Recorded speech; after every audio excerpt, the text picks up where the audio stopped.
இது மகிமை நேரம். ஆண்டவர் உலகச்சிகரமாயிருக்கிற இயேசு கிறிஸ்துவின் ஈடு இணைகின்ற பரிசுத்த நாமத்தில் என் அன்பின் வாழ்த்துக்கள். இந்த நாளிலும் புலம்பல், எரேமியாவின் புலம்பல், தீர்க்கதரிசியாக இருக்கிற எரேமியாவின் புலம்பலை குறித்து நாம் தியானிக்க போகிறோம். இந்த புலம்பல் என்ன அப்படின்னா, இந்த எரேமியா தீர்க்கதரிசியாக இருக்கிற எரேமியா எழுதின ஒன்று. இதை நீங்கள் நம்ம வேதத்தில் பார்த்தோம் அப்படின்னு சொன்னால், புலம்பல் 1ஆம் அதிகாரம் 1ஆம் வசனம் எங்கேயே சொல்லப்பட்டிருக்க இந்த புஸ்தகத்தின் தலைப்பு எரேமியாவின் புலம்பல். கனம் பொறிந்த, கனம் பெருத்த நகரி தனிமையாக உட்கார்ந்திருக்கிறாளே, விதவைகளுக்கு ஒப்பானவளே, ஜாதிகளில் பெரியவளும் சீமைகளில் நாயகியுமாயிருந்தவள் கப்பங்கட்டுகிறாளே, அக்காலத்திலே அழுது கொண்டிருக்கிறாள். அவளுடைய கண்ணீர் அவள் கன்னங்களில் விடுகிறது. அவளுடைய நேசர் எல்லாருக்குள்ளும் அவளை தேற்றுவார், ஒருவரும் இல்லை. அவளுடைய சிநேகிதர் எல்லாரும் துரோகிகளும் சத்துருவுமாயிருக்கிறார்கள். சிநேகிதர் எல்லாரும் அவளுக்கு துரோகிகளும் சத்துருவுமாயிருக்கிறார்கள். இங்கே புலம்பல் என்கிற புஸ்தகத்தில் அவர் சொல்லுகிறதை பார்க்க முடியும். இந்த காரியத்தை சொல்லுகிற 18ஆம் வசனத்துக்கு வந்தீங்கன்னா, கர்த்தர் நீதிபரர், அவருடைய வாக்குகளுக்கு விரோதமாக நான் எழும்பினேன். ஜனங்களே, நீங்கள் எல்லாரும் அதை கேட்டு என் துக்கத்தை பாருங்கள். என் கன்னிகைகளும் என் வாலிபரும் சிறைப்பட்டு போனார்கள். என் கன்னிகைகளும் என் வாலிபர்களும் சிறைப்பட்டு போனார்கள். இங்க சிறைப்பட்டு போனவனை குறித்து அவர் சொல்லுகிறார். 2ஆம் அதிகாரத்துக்கு வந்தீங்கன்னா, இங்கே சொல்லப்பட்டிருக்கிறார், ஐயோ, ஆண்டவர் தமது கோபத்திலே சீயோன் குமாரத்தையே மந்தாரத்திலே மூடினார். அவர் தமது கோபத்தின் நாளிலே தமது பாத பீடத்தை நினையாமலும் இஸ்ரவேல் மகிமையை வானத்திலிருந்து தரையிலே விழ தள்ளினார்.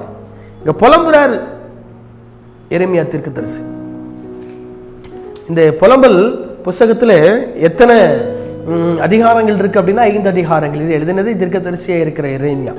எழுதப்பட்ட காலம் 586 583 கிடைப்பட்ட காலம். வசனங்கள் 154 வசனங்கள் இதில் இருக்கிறது.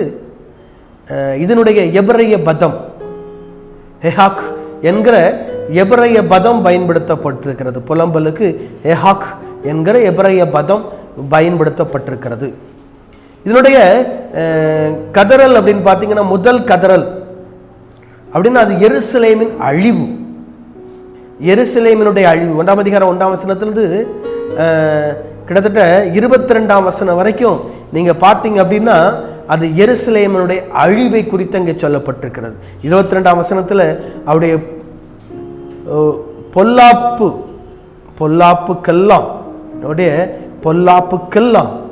உமது முகத்துக்கு முன்பதாக வரக்கடவுது. என் சகல பாதங்களின் நிமித்தமும் நீர் எனக்கு செய்தது போல அவர்களுக்கும் செய்யும். என் பெருமுச்சுகள் மிகுதியாகின, என் இருதயம் பலபட்சமாயிருக்கிறது. பாருங்க, எருசலேமுடைய அழிவை குறித்து அவர் சொல்லுகிறதை நாம் பார்க்க முடியும். புலம்பல் 1ஆம் அதிகாரம் 11ஆம் வசனத்தில் சொல்லுகிறார், அவர்களுடைய ஜனங்கள் எல்லாரும் அப்பந்தேடி தவிக்கிறார்கள். தங்கள் உயிரை காப்பாற்ற தங்களுடைய இன்பமானவைகளை ஆகாரத்துக்கென்று கொடுத்து விட்டார்கள். கர்த்தாவே நோக்கி பாரும், எண்ணற்றமளானேனேன், எண்ணப்படாமல் போனேனே. கர்த்தாவே நோக்கி பாரும். ஜனங்கள் அப்பத்தை தேடி அலைகிறார்கள். தங்கள் உயிரை காப்பாற்றிக் கொள்ள இன்பமானவைகளை ஆகாரத்துக்கு என்று கொடுத்து விட்டார்கள். எங்க? எருசலேமில் நடந்தது, யூதேயாவில் நடந்தது. ஏன்னா கர்த்தருடைய கோபம் உண்டது. ஏன்னா ஜனங்கள் பாவம் செய்ததினாலே கர்த்தருடைய கோபம் உண்டது. கர்த்தருடைய கோபம் அங்கே மூண்டதினாலே ஆண்டவர் இங்கே அவர்களை தண்டிக்கிறார். 3ஆம் அதிகாரத்துக்கு வருங்க அப்படின்னா மிகவும் தெளிவாய் சொல்லப்பட்டிருக்கிறது, ஆண்டவர் சினத்தின் மிலாற்றினால் உண்டான சிறுமையை கண்ட புருஷன் நான். ஆண்டவருடைய சினத்தின் மிலாற்றினாலே உண்டான சிறுமையை கண்ட புருஷன் நான். அவர் என்னை வெளிச்சத்தில் அல்ல இருளிலே நடத்தி வந்தார். அவர் தமது கையை எனக்கு விரோதமாகவே நிமித்தமும் திருப்பினார். பாருங்க, சொல்லப்பட்டிருக்கிறது ஆண்டவருடைய சினத்தின் மிலாறு சினத்தின் மிலாறு. என் இளப்பிராயத்தில் நுகத்தை சுமக்கிறது மனுஷனுக்கு நல்லது. தன் இளப்பிராயத்தில் நுகத்தை சுமக்கிறது மனுஷனுக்கு நல்லது. அவரே அதை தன்மேல் வைத்தார் என்று அவன் தனித்து மௌனமாயிருக்க கடவன். பாருங்க, ஆண்டவருடைய கோபம் இஸ்ரவேல் மேல் மூண்டது. அதனாலதான் இஸ்ரவேல் ஜனங்கள் இங்கே அவர்கள் பாடுகளுக்குள் உட்படுத்தப்படுகிறார்கள். இங்க பாருங்க சொல்றாரு, 4வது அதிகாரத்துக்கு வந்தீங்கன்னா, ஐயோ பொன்மங்கி பசும்பொன் மாறி பரிசுத்த ஸ்தலத்தின் கற்கள் சகல வீதிகளின் முலைகளிலும் கொட்டுண்டு போயிற்றே.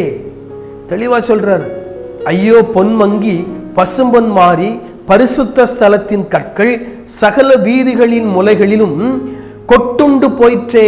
வீதிகளின் முனைகள்ல அந்த 4 சந்தி இருக்குன்னு சொல்லுவாங்கல்ல, அதுல பரிசுத்த தேவாலயத்தினுடைய கற்கள், ஐயோ பொன்மங்கி பசும்பொன் மாறி பரிசுத்த ஸ்தலம், அதனுடைய கற்கள் தெருவிலே கொட்டப்பட்டு விட்டது. அடுத்தால சொல்றாரு, ஐயோ தங்கத்துக்கு ஒப்பான விலை பெற்ற சீயோன் குமாரர் குயவனுடைய கைவேலையான மண்பாண்டங்களாய் எண்ணப்படுகிறார்களே. தங்கத்துக்கு ஒப்பான சீயோன் குமாரர் குயவனுடைய கை செய்யக்கூடிய மண்பாண்டம், மண்ணுக்கு ஒப்பாய் எண்ணப்படுகிறார்கள் அப்படின்னு சொல்லி ஒரு புலம்புறார். நீங்க 4வது கதறலுக்கு வந்தீங்கன்னா அங்க சொல்றாரு, எருசலேமின் முன் மகிமை கேடு, எருசலேமினுடைய மகிமை கேடு. சியோன் குமாரத்தியே உன் அக்கிரமத்துக்கு வரும் தண்டனை தீர்ந்தது. அவர் இனி உன்னை அப்புறம் சிறைப்பட்டு போக விடார். ஏதோம் குமாரத்தியே உன் அக்கிரமத்தை அவர் விசாரிப்பார், உன் பாவங்களை வெளிப்படுத்துவார். சொல்றார், இனி உன்னை சிறைப்பட்டு போக விட மாட்டார். சிறைப்பட்டு போக விட மாட்டார்.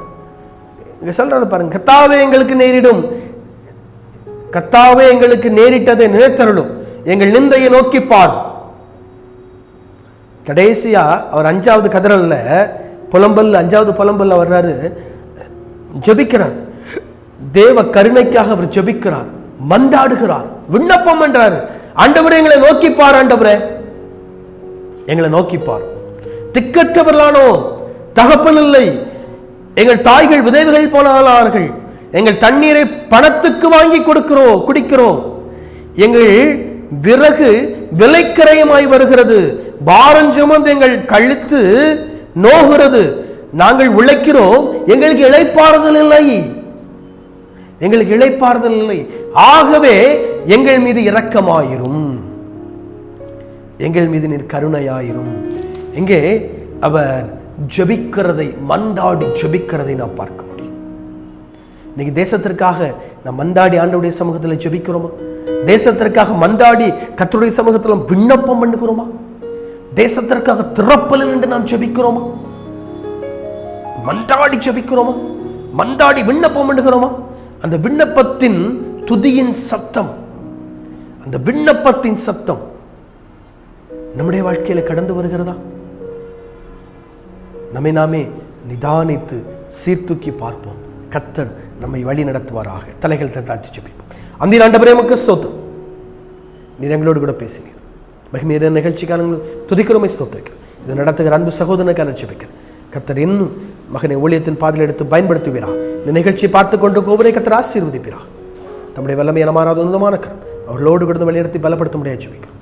காத்துக்கொள். இயேசு கிறிஸ்துவின் மாறாத நாமத்திலே ஜெபிக்கிறோம் பிதாவே, ஆமென்.